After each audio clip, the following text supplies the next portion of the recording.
This is the story of two separate, heartbreaking tragedies that became so deeply connected, they forged an unlikely bond between two families and ended up sparking a really powerful movement for change. And it all starts with these words from Carrie Dubois. Just feel the weight of that for a second. It's the voice of a mother whose entire world was just shattered. It captures the pain, but also the sheer determination that would drive a year-long, agonizing search for her daughter. So let's go back to February 13th, 2009. For 14-year-old Amber Dubois, the day started with excitement, but it ended in a mystery that would haunt her family and her community for over a year. You see, this wasn't just any other school day. Amber was a fantastic student, straight A's, and she absolutely loved animals. And on this specific day, she was so excited. She had a check ready to go to pay the deposit for a lamb named Nanette that she was going to raise. And that right there, that's how her mom, Carrie, knew instantly that something was terribly wrong. There was no way Amber would have missed that. This wasn't a kid running away. But, at first, the police treated it like a typical runaway case, and that wasted critical, crucial hours. A quick search of her room, her computer, her journal, it proved them wrong almost immediately. Amber wasn't talking to strangers online. Her whole world was about her friends and her passion for animals. So once the runaway theory was off the table, suspicion, unfortunately, turned inward. It focused on the last person who saw her alive, her mom's longtime boyfriend, Dave. Now, Carrie just assumed Dave went to work, like any other day. But what came out in police interviews was unsettling, to say the least.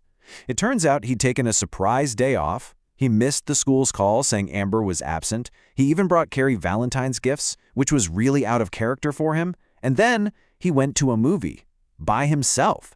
For a guy that Carrie described as a total creature of habit, nothing about his day made any sense.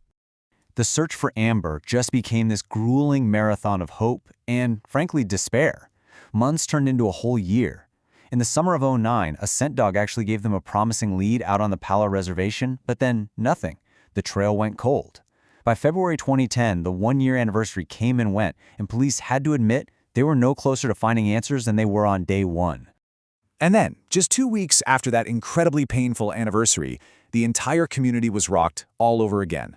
Another local teenager had vanished, in broad daylight. This time, it was 17-year-old Chelsea King.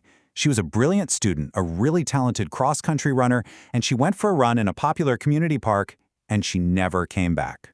The parallels to Amber's case were just immediate and absolutely chilling. Now, despite her own unimaginable grief, Amber's mom, Carrie, got in her car and drove straight to the search center to help. And it was there that these two families, bound by a shared, terrifying fear, met for the very first time. As Chelsea's dad, Brent, remembers it, he just saw her, walked over, and gave her a big hug. And this right here, this was the turning point. The massive search effort for Chelsea, which was bolstered by Carrie's experience and all her contacts, quickly uncovered the one critical clue that would unravel everything. And from there, things moved fast. Volunteers found some of Chelsea's clothes, and forensics got to work immediately. On the clothing, they found two different DNA profiles. One was Chelsea's, of course, and the other belonged to a known offender in the system, a registered serial sexual predator named John Albert Gardner. During the interrogation, Gardner was just arrogant, denying everything. So investigators tried a little tactic. They left him alone in the room with a photo of Chelsea, and he picked it up and muttered to her picture, "You bitch, you ruined my life." They had their man. But then, something completely unexpected happened. Gardner, totally unprompted, brought up Amber Dubois. He actually told investigators that they'd probably try to frame him for her disappearance too. In that one moment, he himself connected two cases that, until then, were only linked by geography and tragedy. This changed everything for the Dubois investigation. As the investigation into Gardner ramped up, the search for Chelsea came to a heartbreaking end. 5 days after she vanished, the FBI found her body. It confirmed the community's absolute worst fears and officially turned a missing persons case into a murder investigation. So with Gardner now charged with Chelsea's murder, and as the prime suspect in Amber's case, the King and Dubois families were suddenly faced with this agonizing, almost impossible choice. I mean, really, what do? Do you push for the death penalty for the man who murdered your child to make sure you get the ultimate form of justice? Or do you make a deal? Life in prison in exchange for the one thing the other grieving family needs more than anything, the location of their daughter's body. And in an act of just incredible empathy, the King family made their choice. As Chelsea's mom, Kelly, put it, after going through just a few days of not knowing, they couldn't even begin to imagine what a whole year of that uncertainty must have felt like. They chose to give the Dubois family the gift of closure. And for Carrie Dubois, that decision meant everything. The King's incredible sacrifice meant that after more than a year of just torturous waiting, she could finally bring Amber home. Two families who were strangers just a week earlier were now forever linked by this profound act of compassion. But the story doesn't end there. In the face of this unimaginable loss, both families decided they had to turn their grief into action, creating powerful legacies that would go on to protect others in their daughters' names. Carrie Dubois started Team Amber Rescue, using trained dogs to help find missing people and giving that critical support and expertise to other families in crisis.